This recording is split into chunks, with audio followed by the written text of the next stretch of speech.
Tonight on episode 6, Boys to Men, Their Moms in Society, when a challenge appears will be our topic tonight.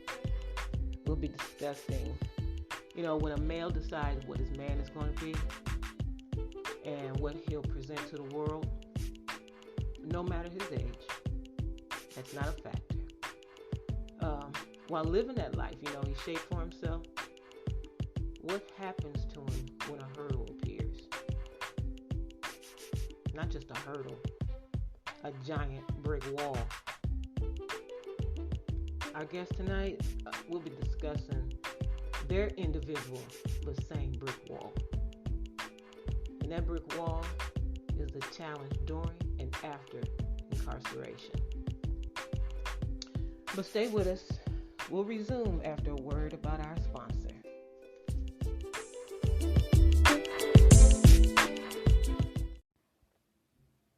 Hey guys, do you have a podcast you feel the world should hear?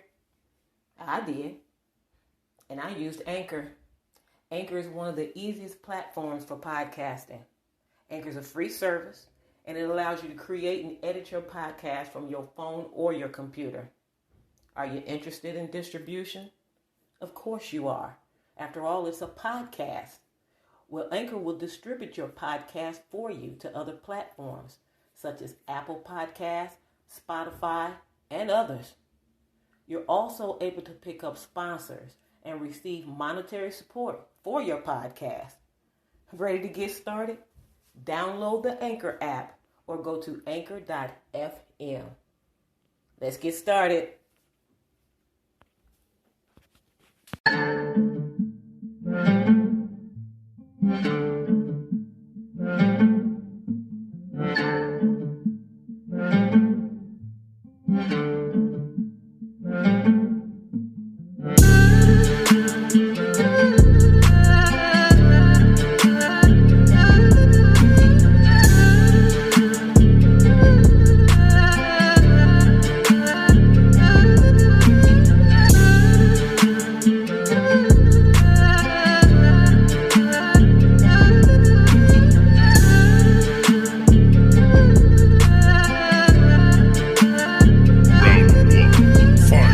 Welcome back.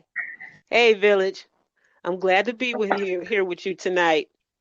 Our topic tonight, discuss what happens when a challenge appears in your life and how it affects your man. What your fix looks like. We have guests tonight that's willing to share their journey with you. Their challenge was the hurdle before incarceration and after incarceration. Raw and uncut. That's what we're bringing you tonight. So let me jump into it. Hey guys, how are you tonight?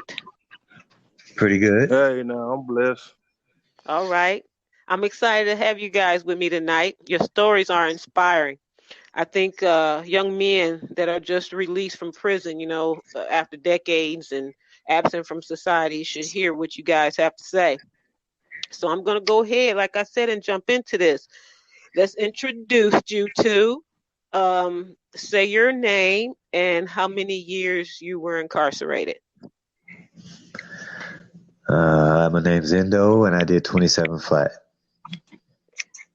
My name is Ak, and I did 10 years flat. For you guys out there that questioning why they put flat, either before that number or after that number, one of you guys want to explain that? Well, flat is not what most people get, like in the structure of 5 to 10 to 3 or whatever, and come in and do a year or 2 years and get probation, go out and come back. This here is years, day in and day out, 100%. 100. So every day, no break. No break. No break. Just flat year. Right. If they say 10, you got to do 10. Ain't no 8.5 or 9.5. Straight 10. Straight 10, right. All right. Okay, guys, you heard it. That's what that is. How old were you when you went in to the system? This last time when I did my 10, I was, 22? What about you, Endo? I was 16. 16. Wow. I want to get into the meat of the story, but I want a little background first. Ak, why don't you give me tell us a little bit about yourself, your family dynamics. Well, I was born and raised in St. Louis, Missouri. That's where I did my 10 years there in Missouri. Uh, I lived with my mom and my dad. My dad, he was in and out, but for the most part, he was there. I have an older brother and an older sister. I was the baby of the family at the time. I stayed in a lot of trouble growing up. Couldn't sit down, couldn't be still. Had a mind of my own. My mind tell me one thing, and I go do it. So, For the most part, I got a pretty good heart. I always try to help people when I can. I do give advice, either on part of my own advice. That's kind of crazy, but I would like to see people do better in the things that I did. It's like, do what I told you, not what I showed you. okay, okay. And that's good advice. You coming from hard knocks, so that's good advice. With your father being in the home, even though you said in and out, he was a presence in the home. Uh, did that make a difference in your life? You think? You- No, not for real, cause I still did what I wanted to do. Growing up, I was spoiled. I got everything I wanted or everything I needed until I got probably I say in probably the sixth grade. When I got to the sixth grade, all this spoilness pretty much stopped, and I still wanted it. So I act out a lot just to get their attention. So they like, if you don't do good in school, you ain't finna get this, you ain't finna get that. So I'm like, this is me. This how I am. So if y'all don't get it to me, I'm gonna get it myself type stuff. So is that? Which led me into a lot of trouble. That's what I was gonna say. So is that what you were shaping your man to be in your teen years? Yeah. So what did you want at that age from life as a man? Do what I wanna do. Wanna be grown when I want grown. Yeah, that pretty much fits most of us. It really does. It's just up to us what we decide to do with that grown. Yeah. Yeah, it definitely is. Let me put you on hold for just a minute. Let me see what Endo, tell us a little bit about yourself, your family dynamics. Well, I'm the oldest of eight, and I grew up in the Midwest, and I had a pretty good lifestyle, I mean, good family dynamics, loving Was your family. was your father in the home? No, no, he wasn't, but I had a stepfather. Was your stepfather a man in which you could look up to? I'll say this. I took a piece of what I recognized was right from what he had to offer and what he showed, and I applied it to myself. That which I felt So was right. so good or bad, you took something away. So you learned from something from him. I learned something from him, even though honestly at the time, I didn't really care for him, and but like I said, and still with that, I still took something from him. Okay. That I felt that he did do right. I can't just say he just did everything outright wrong. So the right that he did, I took from him. Okay, that's big of you. That's big of you to give him props like that, when you say you didn't care for him. What Yeah. were your teenage years like, Endo? What kind of man were you shaping into? I was wild. I was young and just into everything, spoiled, in a sense too, and I had my mind set on things and how I wanted things, and I felt, I had watched enough and learned enough, wanted bad enough to get out there and become what I consider was a man and try to do man things. At And an at a, early age, huh? What at a very for the both of you? What type of role did your mom play in that rebellious being a man stage in your teenage years?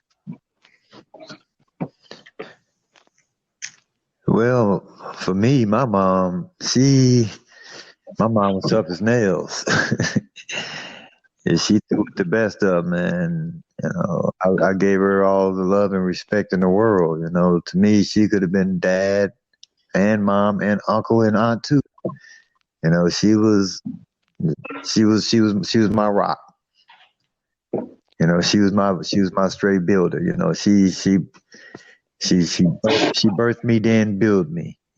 Okay. To the point whereas I was able to take it from that point and utilize what she had did and what she had taught me and took it and applied that as well to myself, knowing the right wrongs and knowing, what she went through and knowing, what not to do to someone else. Okay. I'll revisit that. I have a question in regards to what you just said. What about you? What role did your mom play in your rebellious teenage years? Well, well, at the younger age, she pretty much tried to handle me. But after I got a certain age and got a little bigger, she couldn't really do nothing for real. So she pretty much left it up to my father to discipline me, talk to me, whatever the case may be. So she pretty much, I know my mama loved me. She always gonna love me. But for as me growing up with my behavior, she couldn't really handle it. Mm. So she left it to my daddy. So every time I did something, she'd tell him. He'd come over early. He'd whoop me. The next day, I'm doing the same thing over again. You had your mindset, didn't you? Pretty Yeah, much. that's what it sounds like. Her voice, you would think sometimes that a mother's voice can pull you away from some things, but that's not the case for everybody, is it? Nah. No. Well, look, Endo, tell me where your mind was at 15.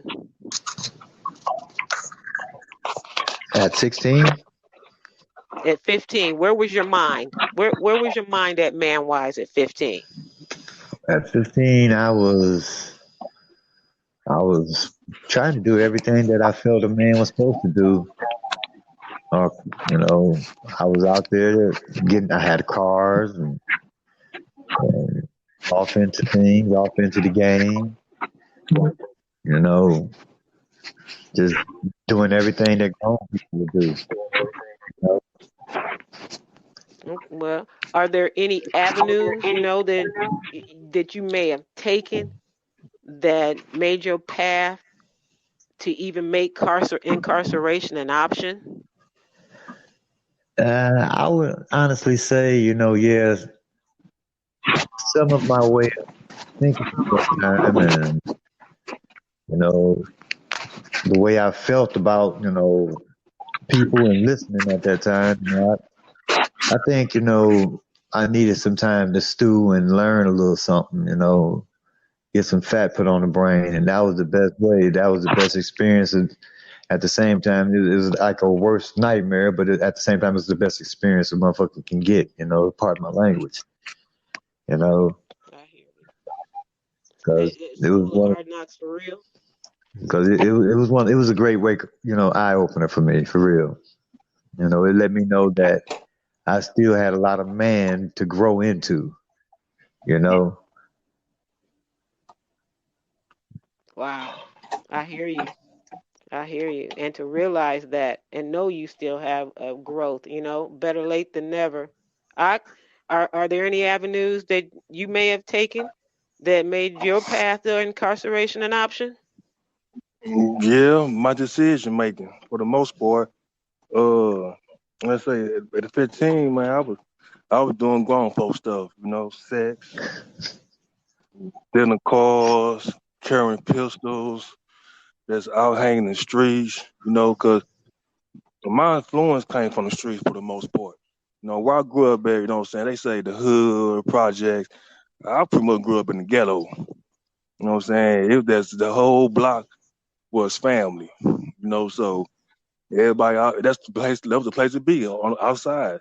And a lot of times I couldn't go outside because something I did, I was on punishment, but somehow I made my way outside though. I might got a whooping later on, but I was out there. Hmm. So, just growing up around certain individuals was a big influence on me. Uh, let's say me being hard headed and wanting to do things my way at a young age got me to the point where I had to go to jail. My 10 years was the last time I been, but prior to that, I done 5 years, I done 3 years here and there. But like I say, every day is a growing day. Every day is a growing day. Yeah, Every day is a growing day. that's right. When you Endo, when you went in at 15, 16 years old, were you scared? Did you have to? Now you went in knowing you said what type of man you were, who you were. You said you were trying to do what you thought grown men were supposed to do. So when you went in at that age, were you scared? And did you have to reinvent your man when you went in? Well, to be honest with you, I don't know a man alive that can honestly sit there and lie and say they wasn't scared when they first went to prison. you know, because I ain't gonna lie, yeah, I was scared, but I knew who I was. I knew where I came from. I had, I was what you would call that thug from the streets. I was a hardcore street fighter. So that, and then with me feeling that my thought patterns that I can think a little bit. I felt that would take me a long way, and in all actuality, it took me far. It got me where I needed to be, but it also, along with it, came lessons on life, that helped pattern me to the point of growth, knowing that it was more than just saying man, more than just doing one or two things and saying man. It's about also humbling yourself and respecting shit. And that's for real. Because you can't grow if you can't be taught nothing. You're right. Right, right, You're right. right. So You're right. What about you, Ak? When you went in, how was your feelings? Were you scared? Did you have to reinvent yourself also? No, not for real. I ain't gonna say I was scared. I was a little bit nervous because I'm like, man, all my buddies, my friends, they out there, and I'm here by myself. So I'm like, well, I got to man up for real now. Right. But after a minute, then you start seeing people like, hey man, what's going on? You been here all this time? I thought you moved out of town. Come find out the people you been looking for, they locked up. Wow. So yeah, that's right. so after a minute, it was. I'm like, shit, it's on and popping. Right. Sounds like y'all Yeah, used it as a playground. Okay, then that leads me to yeah. this. Who were you, Ak, while you were in prison? You mean who was I? Who were you? What was your man in prison? Yeah, I was. Know what I'm saying, I'm pretty much the same person always. I'm laid back. I'm quiet. But if you get out of line or do something that's against my character or what I like, then it's a problem. You know. But I'm pretty much now. I did have a little temper. I did get upset pretty fast, all that type of stuff there. But as I did more time, became more humble and more in tune with myself. Okay. Okay. What about you, Endo? Who were you while were you in prison? What was your man like? Well, I was growing every day in there because I was learning a new way of life and learning to adapt to further expressing my man by making making moves in there under the signs of respect, you know, where I maintained what I had on the streets, even in prison. The name with respect as a respectable individual, knowing that I ain't, Right. and that's what was important to me, that I didn't allow that place or the horrors that you hear about it, deter me or tear from me what was inbred in me, what was born into me, and can't be taken from me. And that's my personality and who I am. It wasn't going to change me from who I really am. I'm a person with feelings and thoughts, and concerns for the next person, like the brother here, Ox said, he laid back. I'm basically the same person, easy to get along with, but to rub me the wrong way is like dealing with Satan himself. That's how I looked at it. It was an uncontrollable temper to where, after the aftermath, there ain't no telling how things gonna look. So I've grown a whole lot too, and I take that because insane because I did not allow that place to take from me what I already had in me, the good that was already there. I stayed strong against, anything in it that might destroy my man. All right. All right.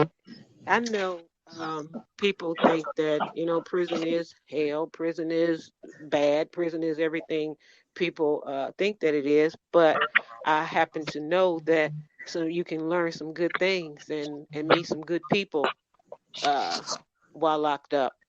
Um, Towards the end of your sentence, Endo, because you spent uh, half of your life behind bars. So in that time, as you're getting older, because you've whittled your way around, you've made your place. You said you did your due.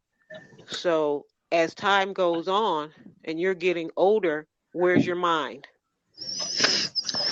My mind is at ease right now, to be honest with you, because I look back to how I got to where I am. I look at all the models in my life as far as uncles, you know, friends of mine, their fathers that played a role in my life, as father figures. And I look at, again, what I went through. I came out of 20, all them years with my mind still intact, with nothing changed with inside my heart or my feelings for people, God.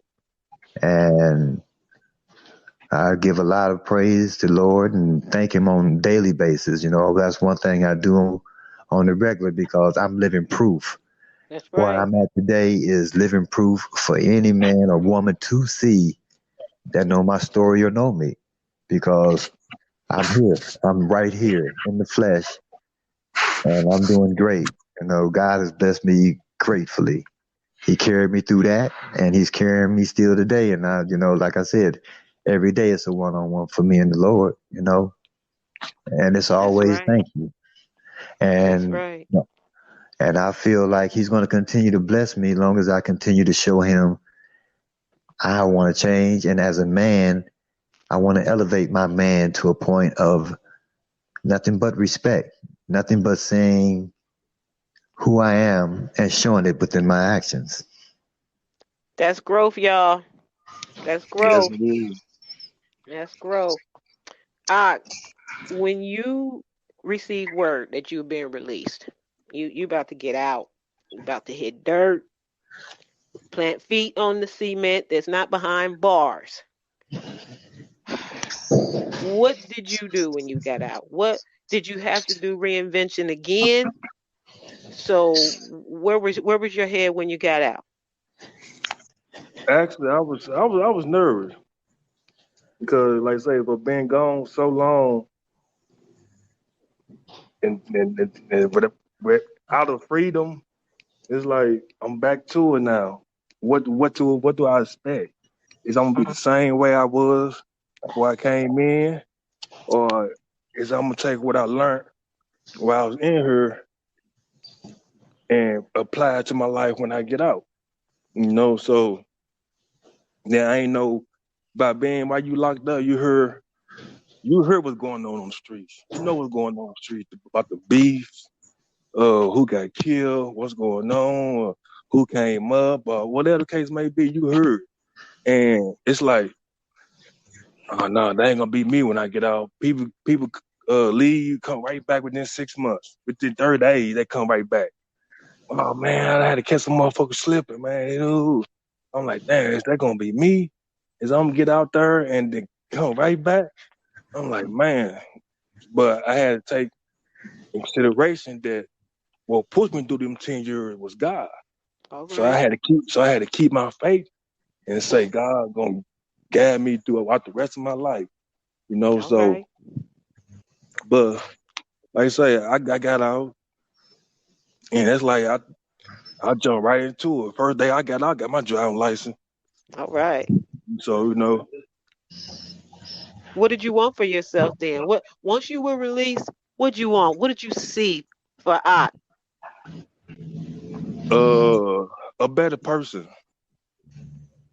a better life. I know when I got out, I tried to get back in society in the culture that I grew up in, but it didn't feel right.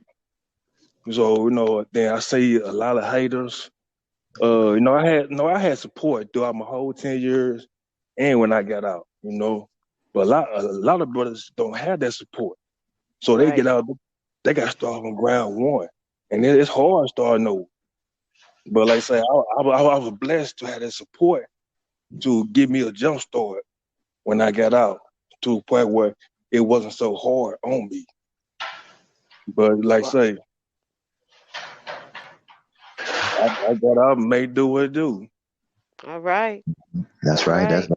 That's right. What about you, Endo? When you received word of your release, what did you feel? Did you think you had to do some reinventing yourself?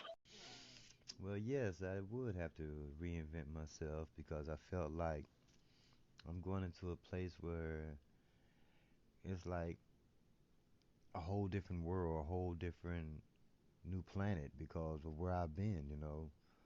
Yeah, people look at prison as being bad, but at the same time, when that's the only thing you know for 27 years, and then you come out here to a place where you see stuff that you've never seen before and or understand, yeah, yeah, you have to reinvent yourself. So, but I have been able to survive. You know, I made it in there. You know, and we had a saying that you can make it in here, you can make it anywhere, but that's for those that apply themselves properly.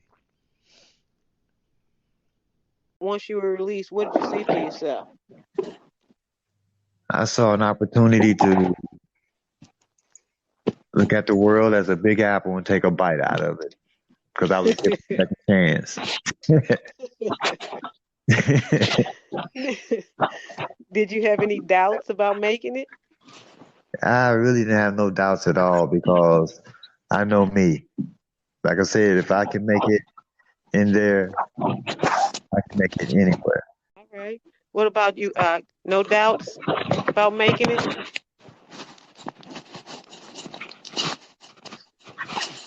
No, I ain't really had no doubt. Like I said, I had God with me, so I ain't had no problems. No serious issues about if I'm gonna get out and do wrong or get out and be out there bad. No, I ain't had no doubt. But the main thing I had to do is get out of my environment for one.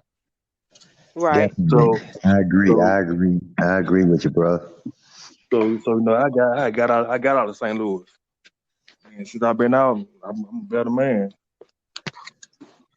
Okay. Okay. So what would you tell young man out there now, teenage years, in this day and age? What would you tell them? I tell them, listen to your parents, listen to the ones that have great guidance in your community that will help you push you through any issues that you have. Stop being hard headed sometimes like me. Sometimes we just gotta sit down and listen and evaluate ourselves or look at the picture, the bigger picture before we get into something, what the outcome might be. Cause like I say, everybody think they slick and say, oh yeah, I can get away with this, I get away with that. But 9 out of 10, that ain't the case. All right. What Right. about you, Endo? What would you tell the young man out there today? Well, in my situation, what I would tell a young man is partially my story on my life, my adventure, where I've been, where I'm at, and then I would also let him know of those in there that weren't so lucky, and letting him know the choices you make now, young man, is the choices that's going to be with you for the rest of your life. So make the right ones. Take this time out to take some advice from somebody that taking the time that has the experience on life, on knowing about these things, that's willing to share it with you. Take that as a God given gift and utilize it for what it's worth. Utilize it to help you make the proper decision in life, to make sure you avoid anything such as going to prison or anything of that nature. Good advice. Good advice. Even though we've only received a glimpse into our lives, I can only imagine the stories left untold. It's a blessing that you have walked through. Village had a prior engagement and he had to leave us early. However, we're still here with Endo. Endo, how long have you been out? 27 years. How long have you been out of prison? Oh, I did. I've been out going on 12 years now. Oh wow. I applaud you.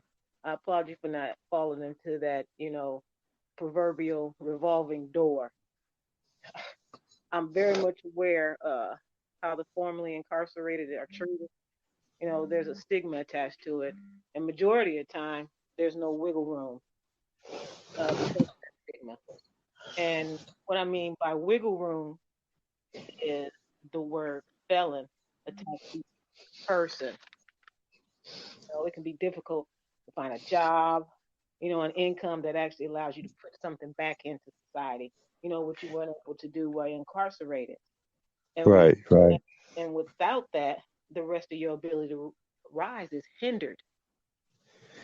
I agree. Yeah, definitely. It's hindered to a max. I mean, you can be, have several trades to go along with, what several business out here in society actually need, and, apply yourself. But, when they see that, the first thing they do is they turn you down based on the fact of your past, when still, you're above the abilities to cover, what's needed for that particular company or business at that time.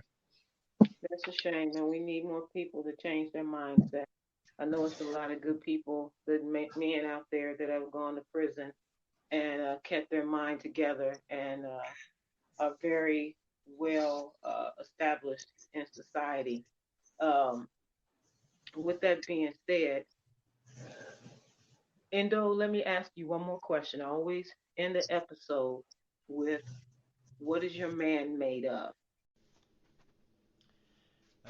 Perseverance, faith, a lot of strong dedication, being a great father, a good grandfather, a good son, and enjoying life to its fullest. Being a homeowner, looking at where I was and where I'm at today, and the advantages that I was blessed with, by applying myself. I'm impressed. I am so impressed with the story of you two. I wish nothing but blessings and well for both of you. I so enjoyed having you on tonight, and maybe we can check up on you in the future. Yeah, I look forward to that. That would be a nice thing, you know. Village, that's our episode for tonight. Be sure to tune in next week for the next episode. And if you would like to leave a message or ask a question or just leave a comment about tonight's episode, go to anchor.fm/Kelly, that's KELLI dash Thomas, capital O. Join us every Friday for a new episode and on Wednesdays for SMNQs. It's been real. Have a good night, Village.